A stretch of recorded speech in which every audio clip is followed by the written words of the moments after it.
ছেলের হাতে বাবা খুন। দাসপুরে এই ঘটনায় তীব্র চাঞ্চল্য। বাড়ির কাছেই ক্ষতবিক্ষত দেহ উদ্ধার হয়েছে বৃদ্ধের। গত 14ই জুলাই হাসপাতালে মৃত্যু হয় বাবার। 7 দিন পর গ্রেফতার বৃদ্ধের ছোট ছেলে। বাড়ির কাছেই ক্ষতবিক্ষত দেহ উদ্ধার হয়েছিল ওই বৃদ্ধের। পশ্চিম মেদিনীপুরের দাসপুরের এই ঘটনা। গত 14ই জুলাই হাসপাতালে বাবার মৃত্যু হয় এবং তার 7 দিন পর বৃদ্ধের ছোট ছেলেকে গ্রেফতার করা হলো। ঠিক কি ঘটনা আরো বিস্তারিতভাবে জানাবেন চম্পক দত্ত, টেলিফোন লাইনে রয়েছেন প্রতিনিধি।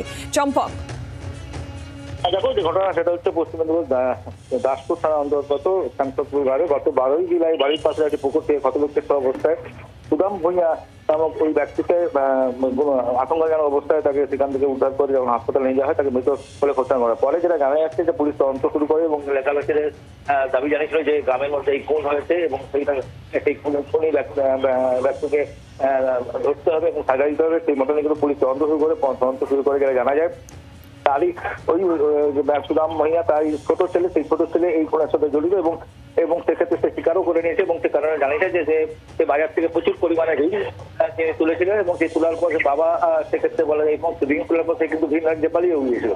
পরবর্তীকালে তার বাবা যখন ডেকেছিলেন যে বাবা বলেছিলেন যে তার ঋণ শোধ করে দেবে বালিয়ে আসার জন্য, সেই মতন বালিয়ে আসে কিন্তু অর্ধেক বেশি অংশ টাকার ঋণ মিটে দেওয়ার পরেও ক্রমাগত চাপ দিতে থাকছিল যে বাবার উপরে যে বাবা ঋণ শোধ করে দেবে, কিন্তু বাবা বলেছিলেন পারবে না। এরপরে কিন্তু দুজনের মধ্যে বচসা হয় এবং যেটা জানা যাচ্ছে লোহার রড দিয়ে তার বাবাকে বেধড়কভাবে মারধর করে এবং পিটিয়ে তাকে সেখানে কিন্তু তাকে পুকুরে ফেলে দেয় এবং পরে সেখান থেকে কিন্তু উদ্ধার হয়েছিল। আজকে তাকে গ্রেফতার করেছে দাসপুর থানা পুলিশ এবং আগামীকাল তাকে হাটার আদালতে পেশ করা হবে এবং পুরো যে খুনের ঘটনা এই ঘটনা ওই ছোট ছেলে স্বীকার করেছে বলেই পুলিশের দাবি। ধন্যবাদ চম্পক। স্থানীয়দের এই বিষয় নিয়ে কি বক্তব্য শুনুন।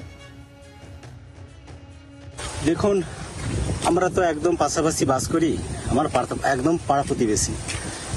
আমরা এখন পর্যন্ত বিশ্বাস করতে পারছি না যে ওনার ছেলে এভাবে খুন করে দিবে, ঠিক আছে, কিন্তু পুলিশ তদন্ত করেছে। আমরা পুলিশকেও বলেছিলাম যে আপনারা তদন্তে নেমে আমাদের এলাকাবাসীর আমাদের দাবি, আমাদের পাড়ার দাবি, সমস্ত মানুষের দাবি যে খুনি যেই হোক না কেন ওনাকে ধরে উপযুক্ত শাস্তি দেওয়া হোক, এটা আমাদের দাবি ছিল।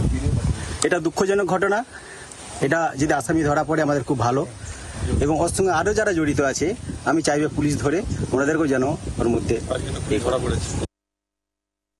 কি এমন হয়েছিল যে বাবাকে মারতে হলো, কিছু কি জানেন আপনি?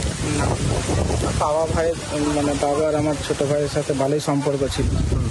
সব জায়গায় উঠাপড়া, কোনো অসুবিধা নেই। যেখানে যখন মাঠের মার্কেট একসাথে যাতায়াত করতে, এই কদিন আগে ঘুরতেও গিয়েছিল দীঘা, ঘুরেও আসছে, না বলে দুজনে চলে গিয়েছিল, ঘুরে চলে আসছে।